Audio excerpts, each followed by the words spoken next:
statement, and then you media guys, if you will, please raise your hand and we'll get to questions. Coach, go ahead. For sure. Obviously, my family and I were excited to come to Lexington. I've been impressed with what Coach Stoops has built there as far as a program. You know, back when I was the head coach at Youngstown State, Ronnie Stoops, his brother, was on my staff. So I would get updates on how things were going when Mark took the job and first took over. And then after I came from the 49ers, I had a chance to play you guys the last 4 years. And I can tell you that it's a blue collar, tough, disciplined football team. And just really impressed with everything that you guys have been able to do there at the University of Kentucky. And that says a lot about, obviously, your administration, the commitment that you guys have made to football with your staff and facilities and development of players. So very excited about the opportunity to come back to the up north, as you would say, and be a little closer to my family in Ohio, but come to Lexington.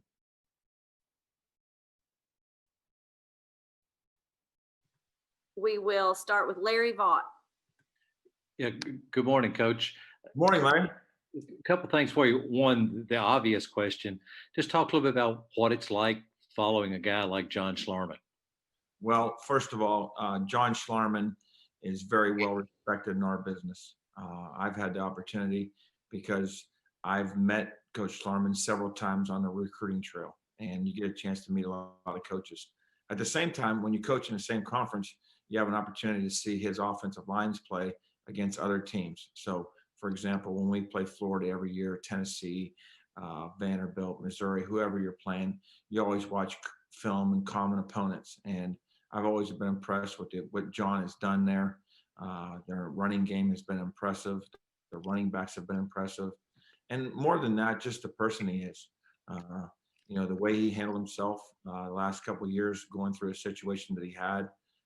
There was probably some other ways or some other things maybe he could have did to maybe, I don't know for a fact, but maybe done things differently, but he was going to stick by his players. And that says a lot to me about what kind of person he is. Everyone that I interact with that's known John personally talks about how wonderful his family is and his kids. And it's heartbreaking, quite frankly. And I can tell you this, John Schlarman is going to continue to have a presence in our meeting room, in our position group. I can assure you that. I welcome his family, his wife and his kids to be a part of my family and continue to be a part of our offensive line group if they so choose. I know that that'll be their option if they want to do that, but we welcome that. And then, Coach, how do you feel your time in the NFL has helped make you a better college coach? Well, you know, that's an interesting question. You say that. I think there's two things that took place for me in my career that have made me a better assistant coach. One is when I was head coach at Youngstown State, I was there 5 years, is you learn to appreciate assistants that handle their business, meaning they take care of their recruiting, they take care of their position players, they make sure they're going to study hall, they handle their grades, they make sure they're not getting in trouble off the field. Also, at the same time, they're developing them as young men. And then when I had the opportunity to go to the NFL after sitting through 2 drafts, I found out real quick that there's a lot of things that us college guys don't know that these NFL guys are looking at. One example of that would be is can this guy play multiple positions? We go out the first night of my career. I'm at the 49ers. I'm all excited, and we're getting ready to play the Minnesota Vikings. And Larry, how many offensive linemen do you think were suited up in shoulder pads and helmets? Larry? Yes, you're just talking on your team, Coach? If I'm talking to you, is that we're getting ready to play the Minnesota Vikings. How many offensive linemen do you think were suited up in helmet and shoulder pads to play the Minnesota Vikings? 6. 7. And 7. guess what? 5 start. Yeah. You want to talk about panic. So my whole point is you have to train players to be multiple position players. You can't just be a center. And I learned that in the NFL. I also learned about taking care of your body, finding the right kind of guys. You know, these NFL teams, they follow these players. They start following you when you're a sophomore. You think it's some beautiful blonde girl, but guess what? It's not. It's somebody working in the 49ers front office. You think some good looking girl like Susan's following you. Guess what? It's not. It's some guy over there tracking 50 players to find out if you want to get together and go party somewhere this weekend. So they know everything about you. So that's what I learned. And you got to let your players know that. You don't all of a sudden become good looking because you're the highest rated tackle in the SEC conference going in the next season. I mean, let's not kid ourselves. Thank you. Okay, Derek Terry. Coach, I think you started to touch on it there a little bit, but just as an offensive line coach, how do you expect your unit to perform and to look, and just kind of what are you looking for from your guys whenever you're on the recruiting trail? Well, I think first of all, you want to find guys that have length, have athleticism. You want to find guys that'll put their face on you. That means in the run game, they'll block you. At the same time, you want to see guys that fly around the field and play with high energy, tremendous passion. At the same time, you need to find guys that aren't sensitive. Well, what does that mean? Well, when things don't go well, everyone wants to attack the offensive line. When things go well, they obviously don't always want to credit the offensive line. So you can't be a sensitive player. It's a very unique group of individuals that you have to deal with on a daily basis. And you have to just keep a nice, even keel. At the same time, there's a lot of things I think you need to do off the field to be a good offensive lineman. That means spending extra time in the weight room. That means taking care of your body, getting proper sleep, proper rest, proper hydration. Those are all parts of the equation. At the same time, I think you've got to be a student of the game. If you just spend your time with us in the meeting room and that's it, and then when you walk out of the building, you flip a switch and it's off, you're making a big time mistake. When I was at the 49ers, I was amazed at how much time those offensive linemen were in there on their own, because my meeting room was connected to the O-line meeting room, how much time they spent in there watching film and studying guys. And that was not when we were having position meetings. They were in there talking. The starting center and the tackle and the guard would be in there talking together. Sometimes the quarterback would come in, Kaepernick or Blaine Gabbert would come in and sit down and talk through protections when there was no coach in there. It takes that kind of commitment. If you're just going to spend your allotted NCAA 4 hours a day on football, you're not going to be great. And at the end of the day, these guys want to be great, but you have to teach them that. You have to explain them that. Some guys don't know. You have to check their iPads. Have they watched video? Are they watching the cut-ups that you make for them? And that's all part of that preparation process. But there's so much more to it that goes involved in being a great player than just your God-given ability. Josh Moore. Hey, Coach, welcome. And Awesome. have you gotten a chance to speak with any of the recruits that have signed and get to know them a little bit? And also, is it but it's expected a lot of guys graduating and all that. Would you rather be walking into a situation where you've got a lot of guys coming back who've made a lot of starts, or kind of this situation where you're going to get a chance to kind of control, and really kind of shape some guys? At the end of the day, you'd love to walk in and have 5 starters back. I mean, who wouldn't, right? But obviously, I think, just when we played you guys, I was looking at your football team, and I think you guys have done a wonderful job recruiting. They've been in the weight room with Coach Edmond and Coach Hill. So I see players that have muscle mass on their body. They've been trained. As far as from a specific talent, that who's the next man up, I can't necessarily speak for that because I haven't seen a lot of those guys play. But I trust the fact that Mark's done an unbelievable job. Just looking at the recruiting class and watching those guys on film, it looks like they've signed some outstanding players. I mean, you look at Paul, David, Jagger. I mean, those guys are really good football players, obviously special. And I think they've done a great job of finding guys that football is important to them. They play hard. They play with passion. And those are the same characteristics that I see when I watch Kentucky's offensive line play. Nick Roush. All right. Welcome, Coach. Kind of like Josh said, that you could have as many as 4 starters out. What's just the process of going in, of plugging guys in? I know you said you want to move them around a lot, but just how do you figure out? Do you start inside out? How does that process look like for you? Well, I would say this. We have to obviously solidify the center position. That's a position that handles the football, So at the end of the day, we need to have 3 guys that can play center. Because the last thing you want to have happen is go out in a game, all of a sudden your center's hurt and you have a tremendous drop off. That's your quarterback of the offensive line. So that's one. So who's the first center, who's the second center, who's the third center, and who's our best options there? Okay, that's one. We got to find tackles at the end of the day. So you have obviously Kennard, that's is supposed to be a returner, and then you have another open slot there. What's going to happen there? You have to be able to protect those edges because a lot of times those guys are in one-on-one, and you have to also ask yourself what you're asking them to do. When you watch Alabama play, you don't see them doing a lot of drop back pass. They do a lot of creative things with moving the pocket, much like you see the Rams do. Running nakeds, boots, play actions. Those are a big part of the game. To sit back in the SEC conference and think you're going to drop back and pass the ball at 50 times, that's very difficult to do when you look at the matchup of the defensive lineman against any O-line. Alabama doesn't do it, and they have the so-called best in the business. So what you're doing schematically has a big influence on that too. So you can help your offensive line with angles and where the quarterback setup point is as far as throwing the ball. And at the guard position, you want to have guards that can also play center and then in an emergency go out to right tackle, much like you would in the NFL. So you look at 4 spots are open. We need to find 8 guys that can play in those 4 spots and let them compete and find out who wants to do the things on and off the field to be a great football player.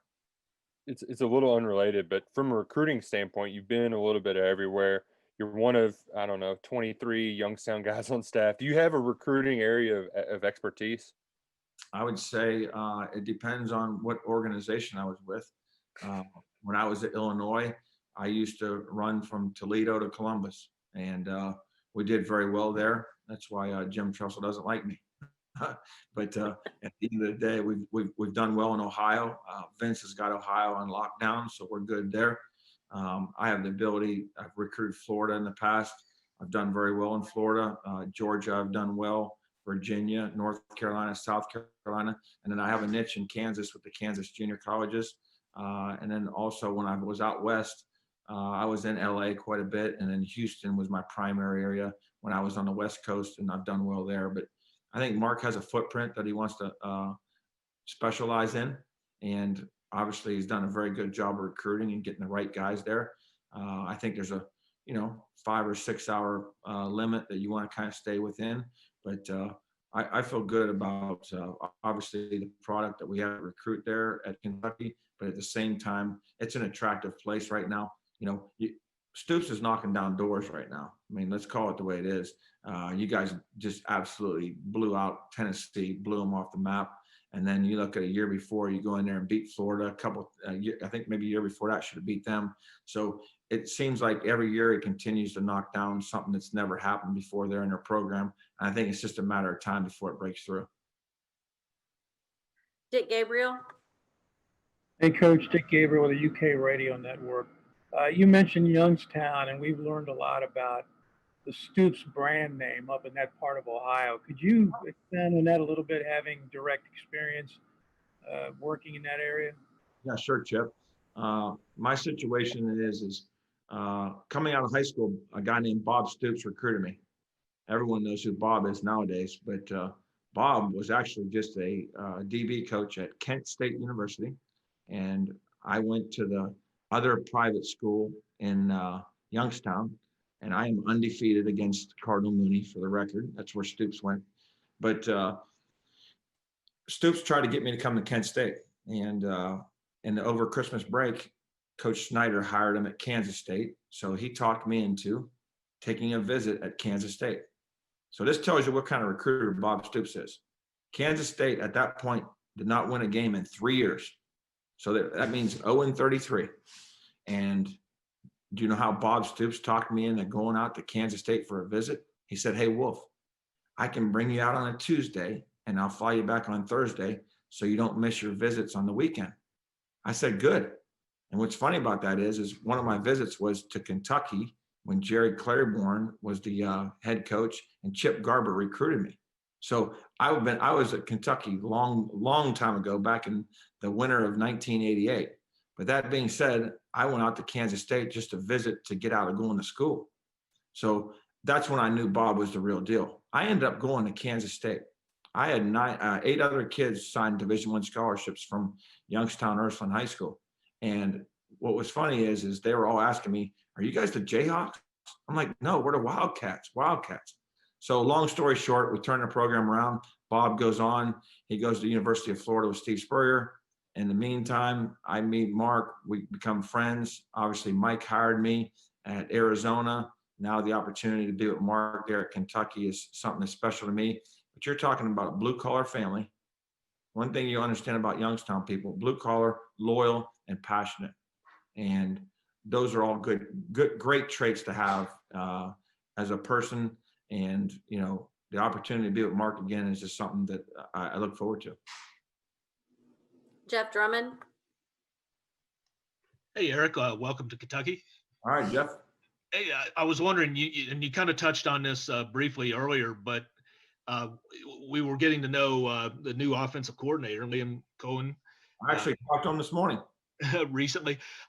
6 o'clock in LA. I said, "How's the traffic?" He said, "No, not too bad right now."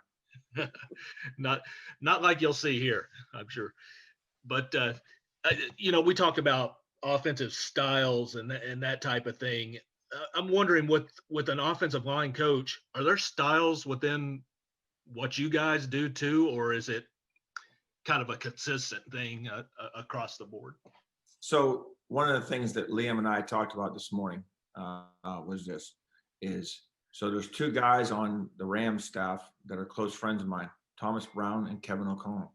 Kevin O'Connell is the offensive coordinator. Thomas Brown's running back coach. I worked with Kevin at the 49ers. He's going to be a young upcoming head coach here soon. His name's Kevin O'Connell, played in the NFL. Thomas Brown is the guy that I worked with here last year here at South Carolina. He got a job at the Rams. So I have 2 close friends there. When they talk to Liam, they watch our games. So they know some of the things we do. They've been impressed with, you know, what we've been able to do. I mean, our running back this year with a stacked box pretty much every play is right now currently leading the SEC in rushing, Kevin Harris. And that's with a safety in the box about every play. So, you know, that's something that you have to find ways to creatively do as an offensive line coach, because if you don't maybe have the things that you need necessarily in a passing game to get the safeties and play back, you have to have creative ways to create angles for your offensive linemen. I think every college football program in the country runs inside zone, but I think you have to have more of a variety these days because people are catching up to that. So I think some of the things that I've brought here to South Carolina that I learned at the 49ers and that I did at Youngstown, some of the stuff that you saw Chip Kelly doing, the pin and pull scheme, you know, some of the stuff that obviously playing you guys, Mark's seen, Mark likes it. Alabama's running it now. It's become a popular play in our league. I think there's also another play they call the duo, which is where you have 2 double teams at the point of attack, and the back reads a linebacker, and wherever the linebacker goes, he goes opposite. The play actions and the nakeds off of that are really, really good. Same thing with the pin and pull scheme. And then you look at the wide zone. My first year at the 49ers, I was with Jim Tomsula, and the guy I was with there, he worked with Kyle Shanahan. We all know who Kyle is. Those guys are the masters of running a wide zone. So if you have that kind of variety along with a counter, that way people can't just sit on you and play just basically an inside zone or a one back power team. And then once you have play actions off of those plays, you got that run support player down in the box. You obviously want to get the ball behind his head, and that's where you need a play action and throw the ball to that receiver behind that run support player's head. Josh Moore. Eric, would you maybe be able to just share your thoughts on, you know, talking about, you know, with the change in the offense, especially here at Kentucky, and from your time, your first stint at Carolina under Spurrier to your most recent stint, how much football in the SEC changed from then to the moment we're in now?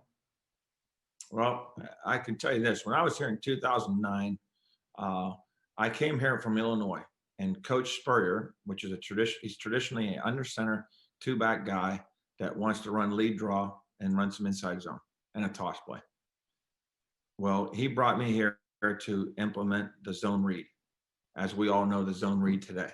So we brought some of those principles.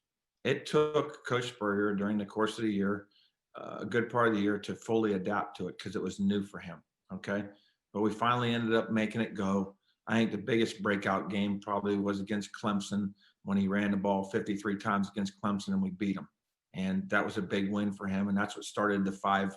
He had the streak of 5 wins against Clemson. That was the first game that started that streak. Obviously, we did a good job here recruiting. We had Marcus Lattimore and players like that. I think at that time you started to see people start playing in the shotgun. Now, when you look at our league, high percentage of the teams are playing in shotgun pretty much every play. And they have, for the most part, running quarterbacks, at least some kind of mobility that you can make the defense be accountable. Now you're also starting to see, you look at Mike Leach coming into the conference with a completely wide open air raid. How long is that going to be in play? I can't make that judgment or that decision. But you're also look at other teams that are starting to spread out. At the University of Alabama is in 11 personnel, and they're in spread sets quite a bit. Now they have a tight end attached, but they're playing in spread. The University of Georgia, who used to line up and pound you, they're playing in spread sets. So you're seeing that transition. I think Tennessee's starting to spread out more. So you're seeing all those things take place because of the mobile quarterback and making people defend the whole field. So now I think you see more pressure on the defense. Until the league comes in, or college football, in the NFL. So when I was at Chip Kelly, if your offensive lineman is 1 yard downfield, the play's coming back. What goes on in this conference with offensive linemen being downfield and throwing the football, I mean, eventually that's going to catch up. And I think it's going to come down from the NFL to the college ranks what are we doing? Are we going to continue to allow this to happen? That's not for me to make that decision, but you're seeing more and more. But how many times do you see an offensive lineman downfield and they're throwing the ball over here and it's for a big play or a touchdown? Well, the linebacker, he thought it was run. How could he not? So that's just the way the rules are right now. But you're seeing more of a spread type style team. But I think you're also starting to see some people evolve to doing some things underneath center and some play action things. Because I feel like when you turn your back to the defensive backs and fake like you're handing the ball off, they actually really believe it's run because they have so many reps of high school and all these 7-on-7 tournaments of playing spread offense in shotgun. And there's limited play fake other than when you can pull an offensive lineman to sell a run when you're in a shotgun offense. Curtis Birch. You mentioned being recruited by Kentucky out of high school. What were your memories of that time and your memories of Kentucky as a football program at that time? So I had an interesting visit, to say the least. So we went to Rupp Arena and we stayed in I can't remember, I think it was a Hilton, but it was connected to the basketball arena. Would that be a Hilton? Probably a Hyatt. A Hyatt. Yeah. Hyatt. Well, it was a fancy hotel. I'm like, dang, this place is nice. My mom loves horses, so she was just excited to be in Lexington. I was really impressed with the facilities, and I went over to the training table, and I was just so impressed with what Kentucky had then. That was back in, this is the fall of 1988. So Chip, like I said before, Chip Garber recruited me. Jerry Claiborne tried to put the squeeze on me in the office. My high school coach had a rule, and this is the old days now. This is back a long time ago. His rule was you're not allowed to ever commit on a visit until you get home. Well, basically, Jerry Claiborne kind of told me that if I didn't accept his offer, he was going to offer the next kid that he was going to meet with. And I really didn't want to, but things all worked out for a reason. Obviously, the Stoops family and Bob and Coach Schneider and his influence on me at Kansas State has been tremendous. But it was a unique experience, to say the least. But I enjoyed my visit to Kentucky. Okay, we'll do Larry Vaught, and then we'll do one round if anybody else has one more. Larry? Hey, Coach, just wondered, I don't know how well you know Vince Marrow, but I just wondered if you could just kind of tell me your impressions of Vince and what you're kind of looking forward to working with him, both on the field and in recruiting. Well, I love Vince. I wouldn't want to get in a wrestling match with him now. You know what I'm saying? I mean, Hey, Larry, you'd be in trouble. He'd probably throw you around a little bit. he would throw me around a lot. But no, Vince is great. Obviously, yeah, I've known Vince for a long time. He's done a tremendous job. You know, he's got tremendous ability to relate to young men, parents. He understands the recruiting process. I think that's a big part of it. I think a lot of decisions are made these days, some about facilities, but more about relationships. I mean, at the end of the day, I always say this: people make a place. Everyone in this league right now has fancy, shiny stuff. Where are the relationships? I mean, obviously, Mark and his staff and Vince, and those guys have built tremendous relationships. I think also, anytime you can jump in your car and drive and see your son play, or your family can, and it's within 4 or 5 hours, and have a weekend and go see your son play, that's a big deal. So I think where they're located also is a tremendous advantage. You get some kids from the Northeast, obviously. You get the kids from out towards Virginia, and then you get some kids from South. So you have a nice blend of players, along with some Kentucky players there. And I think you have a nice blend of a football team. Okay, last question with Curtis Birch. How have you seen the defense kind of progress over these last 3 seasons, match it up against the Kentucky and Brad White and his scheme, and specifically the D line and the guys that they're now getting in the last couple classes? Well, I can tell you this. It was last year was the first year I really felt like we couldn't compete with those guys up front. You know, last year we were fortunate. We were able to have some success. I think we were able to run the ball for like 250 yards, and that's really how we were able to win the game. They are big guys up front. I think they're well coached. They're strong. Their depth is strong. When I say depth, I'm talking about they have 2 or 3 guys that come in, and there's not a big drop off. Now, it's been a little bit different this year with the COVID situation, you know, and I think I watched some games. So I watched some crossover games. And I'm like, well, shoot, these guys didn't get to play in this game. You know, if a couple of these other guys play in a couple of these other games, I think you're even looking at a different outcome. So we're never going to blame COVID, but I can say that because I watched it from afar, and I wasn't at the University of Kentucky then. So that's what I saw. But I think their ability to line up and stop the run is as good as anyone. You know, I watched them against Alabama this year. Alabama's a tough group to deal with, and really, I thought for the most part fit things up and did a good job. You know, when we played you guys, I mean, we couldn't throw the ball, so we just had to try to run it. And you got to find creative ways to try to run the ball. But their linebackers play well; they fit things. You can tell that schematically they know exactly what they're doing. It's very difficult to throw the ball. I think their defensive backs and their secondaries do a great job of playing with their eyes. So when you factor all that in, I think there's a reason why, obviously, Mark's considered to be one of the best in the country as far as defensive coach and head coach. But at the same time, his staff does a wonderful job of finding the right guys and putting them in the right positions to be successful. And it's been impressive. I know when we play, it's a pain. And I can tell you that. I don't always say that when you line up and play somebody. It's a pain schematically. You follow what I'm saying? So anytime you can line up schematically and take away people's angles of the things they like to do, that puts more stress on your offensive linemen, and they put stress on you. So it's just the easiest way I can say it. I'm glad I'm on your guys' team now. Now I got to deal with it in practice, but still, I don't have to deal with it on game day. All right, Coach, thank you so much. And thanks, media guys. We will be back in touch with you on what we're going to do Sunday. Okay. Thank you, Coach Wolford. Awesome. We appreciate you guys. See you soon.